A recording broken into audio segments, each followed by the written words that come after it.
America ने दक्षिणी Iran में मिसाइल ठिकानों और नौसैनिक जहाजों पर आत्मरक्षा के तहत हमला किया है।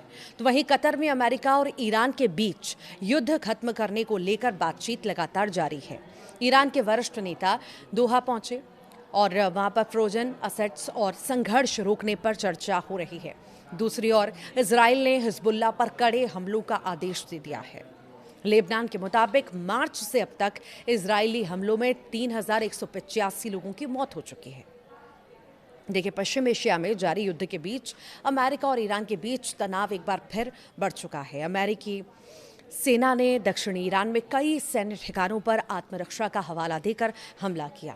अमेरिकी सेंटकॉम के प्रवक्ता कैप्टन टिम हॉकिंस ने बताया कि इन हमलों में मिसाइल लॉन्च साइट्स और उन ईरानी जहाज़ों को निशाना बनाया गया जो समुद्र में बारूदी सुरंगें बिछाने की कोशिश कर रहे थे। अमेरिका का कहना है कि ये कार्रवाई अमेरिकी सैनिकों को ईरानी खतरों से बचाने के लिए की गई है।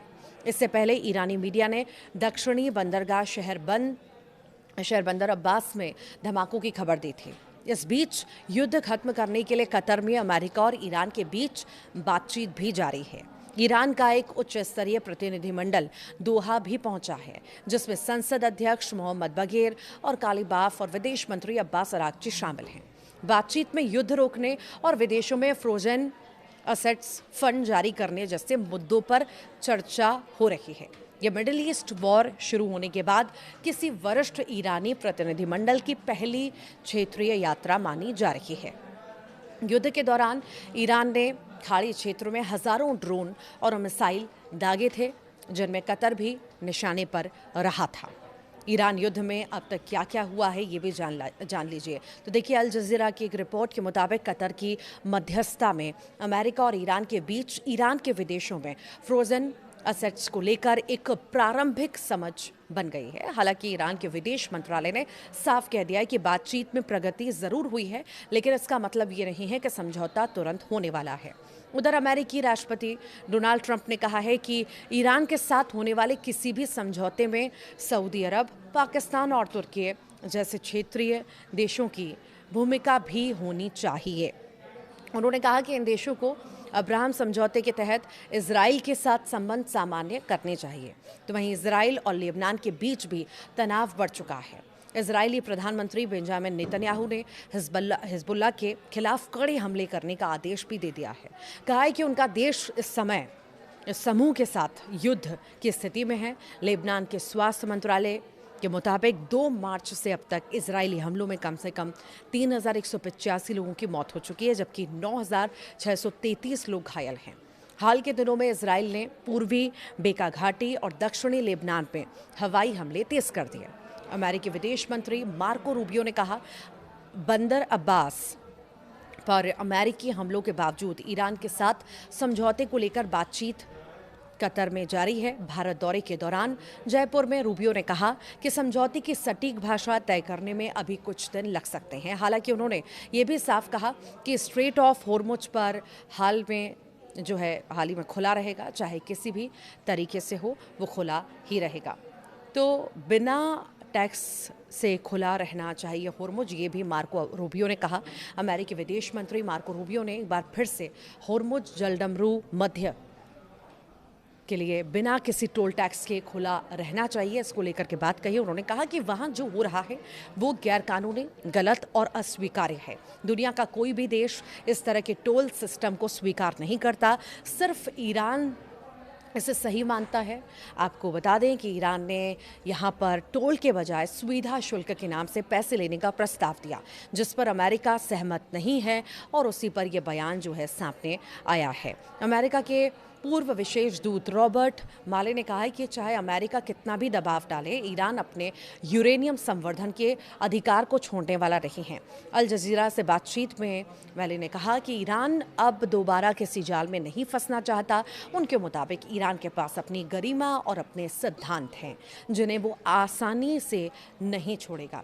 उन्होंने कहा कि भारी आर्थिक प्रतिबंध या सैन्य दबाव भी ईरान की सोच को खत्म नहीं कर सकता। ये बड़ा बयान उन्होंने दिया है। तो वहीं ईरान, अमेरिका, इजराइल युद्ध के बीच होर्मुज के पास हुए बड़े हमले ने सबको चौंका दिया है। ईरानी सरकारी मीडिया के मुताबिक सोमवार को अमेरिका और इजराइल के विमानों ने लारक द्वीप के दक्षिण में ईरानी नौकाओं को निशाना बनाया और इस हमले में कम से कम 4 लोगों की मौत हो गई। ईरान की समाचार एजेंसी ने बताया कि मरने और घायल होने वालों की कुल संख्या अभी साफ नहीं है। तो वहीं ईरानी सरकारी टीवी के अनुसार घटना के बाद पास के बंदरगाह शहर बंदर अब्बास में हालात सामान्य हुए हैं। ये बयान भी जारी किया गया है। अमेरिका के पूर्व राजनयिक और पेंटागन अधिकारी एडम क्लेमेंट्स ने कहा है कि दक्षिणी ईरान के बंदर अब्बास इलाके पर अमेरिकी हमले को हल्के में नहीं लिया जा सकता। उन्होंने अल जजीरा से कहा कि उन्हें इस बात पर ज़्यादा हैरानी नहीं हुई कि अमेरिका ने ईरान में सैन्य कार्रवाई की बात स्वीकार कर ली। क्लेमेंट्स ने कहा कि होर्मुज, जल डमरू मध्य और बंदर अब्बास में जो कुछ हुआ वो काफ़ी अहम है और इस पर नज़र रखने की ज़रूरत भी है, खासकर अगर आगे और हमले होते हैं। हालांकि उन्होंने ये भी कहा कि सैन्य कार्रवाई और बड़े रणनीतिक स्तर की बातचीत को अलग अलग समझना चाहिए। उनके मुताबिक अमेरिका और ईरान के बीच कूटनीतिक बातचीत अभी भी जारी है और इन हमलों से पूरी शांति प्रक्रिया पटरी से उतरी नहीं दिख रही है। तो वहीं कतर की राजधानी दोहा में अमेरिका और ईरान के बीच चल रही बेहद अहम बातचीत जो है अब किसी बड़े समझौते की ओर बढ़ती दिखाई दे रही है। क्षेत्रीय मीडिया रिपोर्ट्स के मुताबिक दोनों देशों के बीच कई अहम मुद्दों पर सहमति बनने वाली है, जिससे पश्चिम एशिया में तनाव कम होने, दुनिया के सबसे महत्वपूर्ण तेल मार्गों में से एक स्ट्रेट ऑफ होर्मुज के फिर से सामान्य होने की उम्मीद बढ़ी है। अल जजीरा की रिपोर्ट के मुताबिक कतर की मध्यस्थता में अमेरिका और ईरान के बीच विदेशों में फ्रोजन ईरानी असेट्स को लेकर एक शुरुआती सूत्रों का कहना है कि अगर बातचीत इसी तरह आगे बढ़ती रही तो जल्द ही बड़े समझौते का ऐलान भी हो सकता है। तो वहीं ईरान अमेरिका इजराइल युद्ध के बीच बड़ा घटनाक्रम भी सामने आया। अमेरिकी सेना ने दक्षिणी ईरान में कई ठिकानों पर हवाई हमले कर दिए, जबकि दूसरी ओर कतर में शांति वार्ता शुरू हुई है। अमेरिकी सेना के मुताबिक ये हमले आत्मरक्षा के तहत किए गए हैं। निशाने पर मिसाइल लॉन्च साइट्स और वे ईरानी नौसैनिक जहाज थे जो समुद्र में बारूदी सुरंगें बिछाने की कोशिश कर रहे थे। इसी बीच ईरान के वरिष्ठ वार्ताकार कतर पहुंचे, जहां पर अमेरिका के साथ युद्ध खत्म करने को लेकर बातचीत लगातार हो रही है।